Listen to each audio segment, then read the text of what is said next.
Okay, so now in this chapter we will learn how to add materials. So to add materials, firstly we will select our plane, slash to only view our plane, tab, go to edit mode, view, project from view bounds. Now just click on like this so that all this section is bigger. Select this one and click on shader editor, or just press S, this one shader editor. Now we will add a new material to our terrain. Click on new.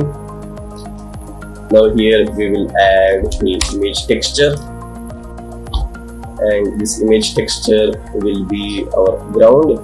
This image, diffuse image, so open it.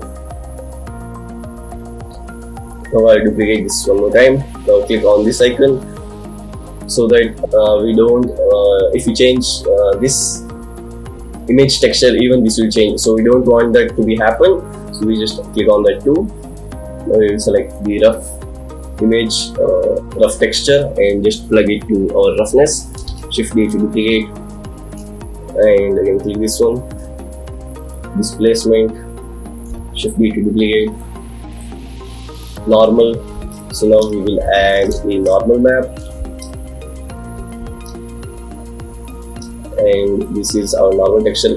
Plug the color to color, normal to normal. Now add the bump node,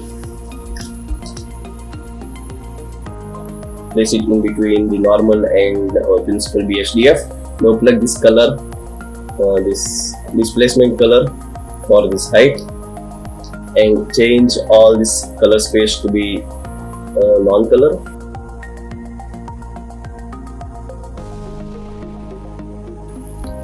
This device has started to lag, no problem. We will roughly add a light sun. Yes, so now what we do is we will scale our this texture too small. Like we don't want our texture to be this large. You can see our ground is too large now, so to scale it down, we go to UV editor, press again tab, see, press A once or twice to select the corner of our texture, H to scale, and scales about this much. Again go to shader editor mode. Here now what we will do is we will add a mix RGB node. Okay, the reason I am doing this is because I want my ground to be greenish, not more yellowish.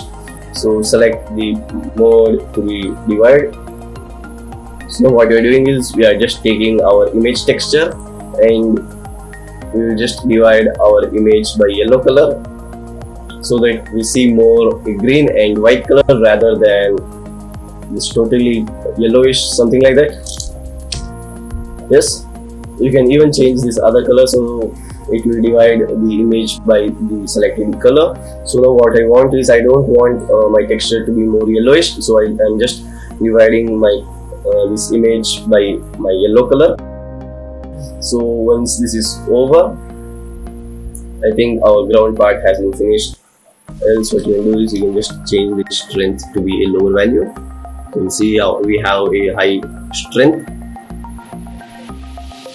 We'll just make it somewhat this one, 0.5. Now we will select our land. Yes, we will view our land. Okay, so before viewing that, what we will do is we will select our light. My light is this one. Press slash to view only those both. Select the land.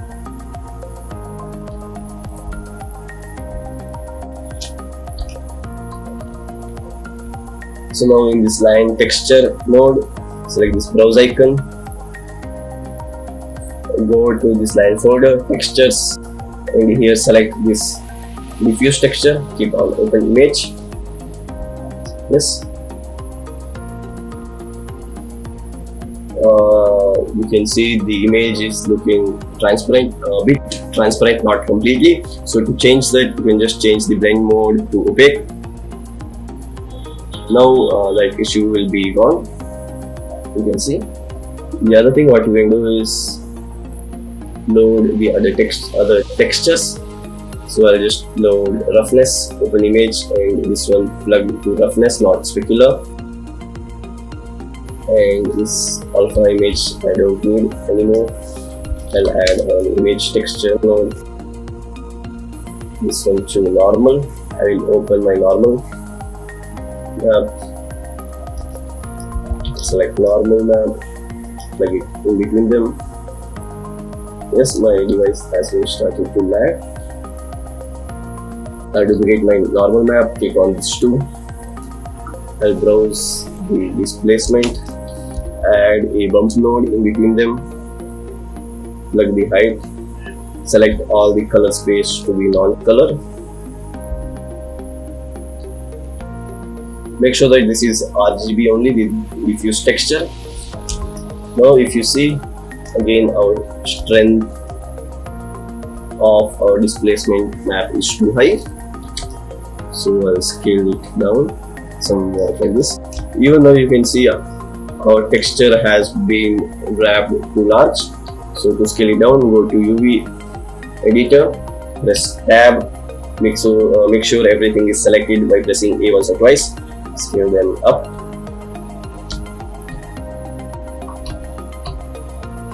Okay,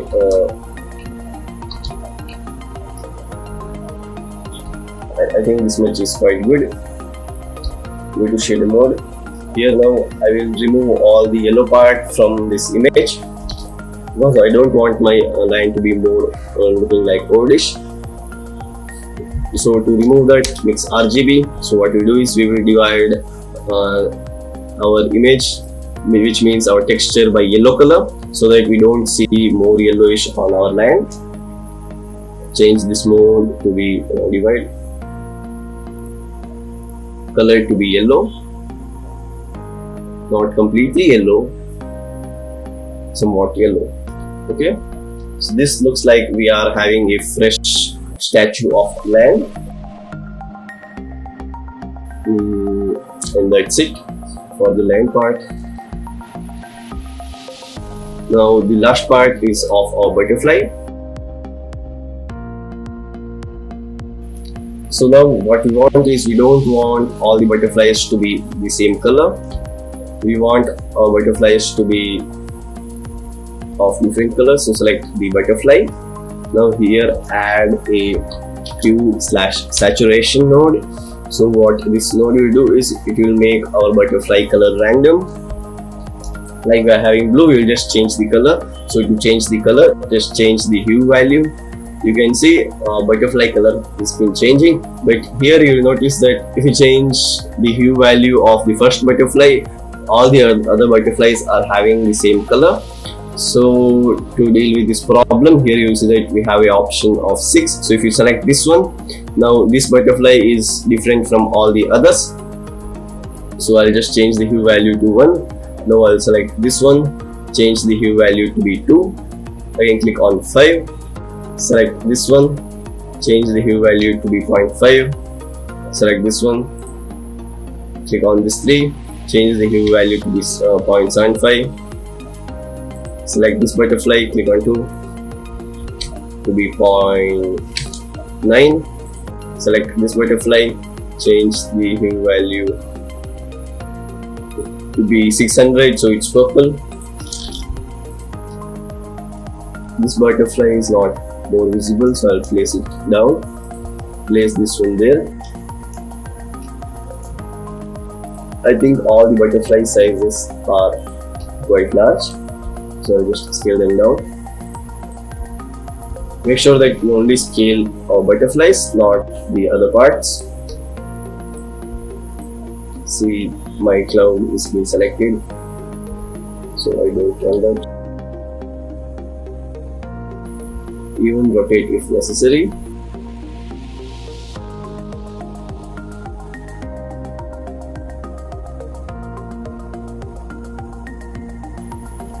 Okay, so now our material part has been finished. So now we will move on lighting part. So to add a proper lighting, we will select our sunlight, which is here. I'll place it somewhere here. Okay, now I will move my sun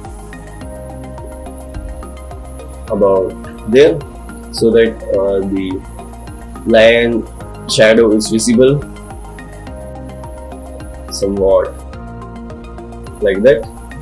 Now our lion is completely brightened up, but here you will see that our trees are not brightened up properly. So to do that, I will again shift D, duplicate our sun. Now I will rotate the sun in Z axis.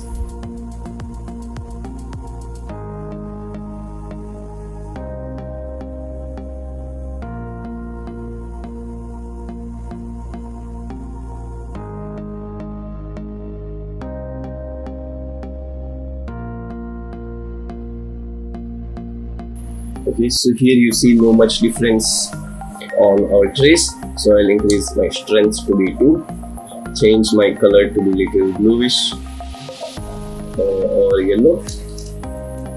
Select this sun, change the color to be yellow, change the strength to be 2.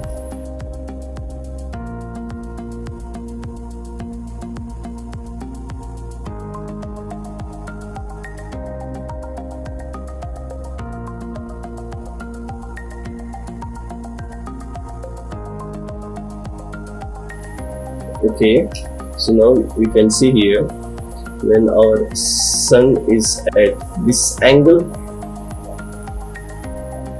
our trees are more lightened up, and even you can rotate if you want. I think this is okay.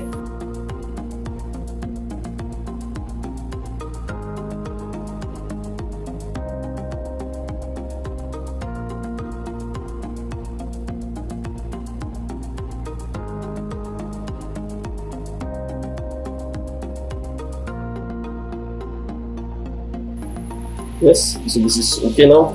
So now just change the background color to a little bit white. I'll decrease the sun strength to be 1.5. We will select the other sun, decrease the strength to be 1.5.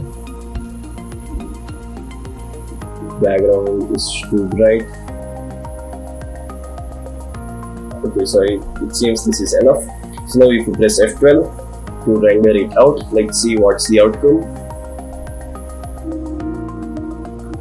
Okay, so our image has been rendered out and everything looks quite good. And one issue we see is that here our tree with our soil is visible. So this complete was a model and even the soil is visible now. So we'll fix this. Okay, so just close this one, grab these trees which are having this soil section, and we will grab them in Z direction. You don't have to do the same thing for this. Yes, once this is completed, what you do is we'll go to this section, view layer section, and we will click on mist. So this will help us to add mist to our scene. So again we will render this out, so press F12. Okay, so now it seems that this issue has been finished. So if you even want this to be a more forest type, you can add many trees here and even here, but I'll not be adding much because my CPU is not quite good. No issues. So now we will start composition. So to start composition, just change this section to compositor and now click on use nodes. Now I'll grab it here, I'll place the composite to here. Now I will add a viewer node, and what I'll do is I'll just plug this image to this image and I'll click on backdrop. So after clicking the backdrop, you can see our image has been placed at the background. So if your image has not been placed at the background, then what you can do is once render your image out and then it will be placed. So I think the image has zoomed quite more, so I'll change the zoom. So to change the zoom, you can just click on view, change the zoom value. I'll even place it here. Okay, and even in the option section, change the render to low.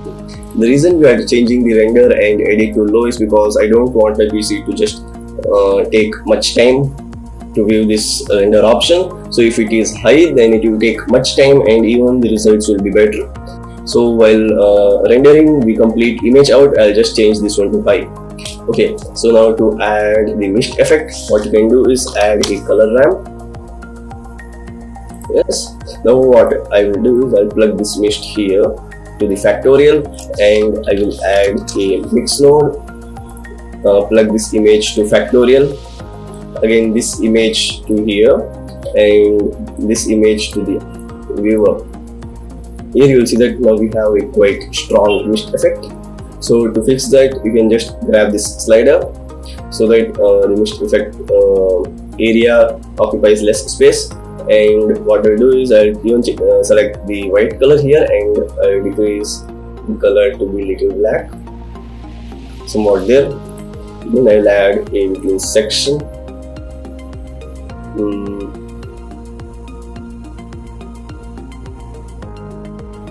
I will place it here.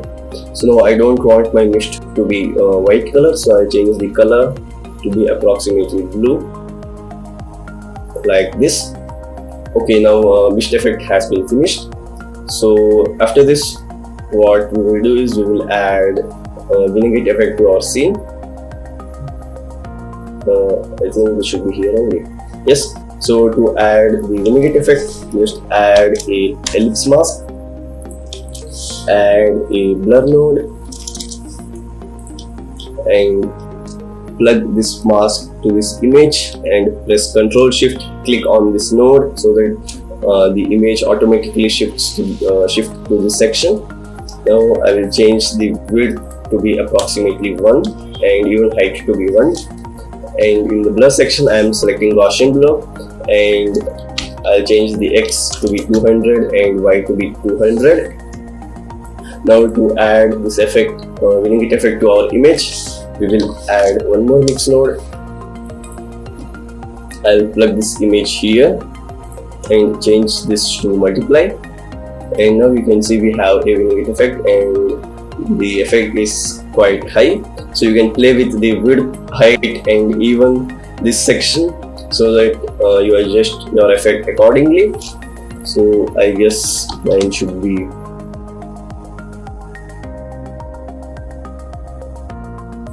okay. So I think this is quite good now. Yes. Lastly, what we will do is we will add. We will just change the color, not complete color. We will just color grade it.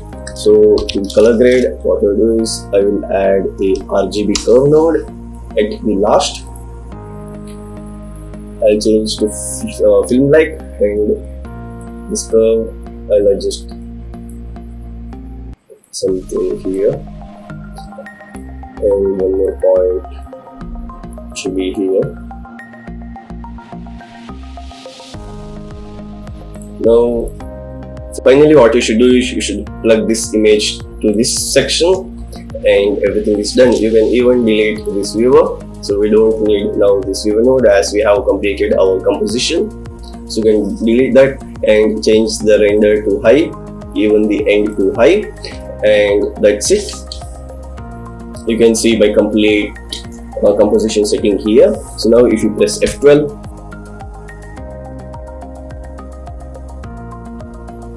that's it. Thank you for watching my video. If you like the video, do like, do comment, do subscribe for more Blender and Godot tutorials, and always have a great day.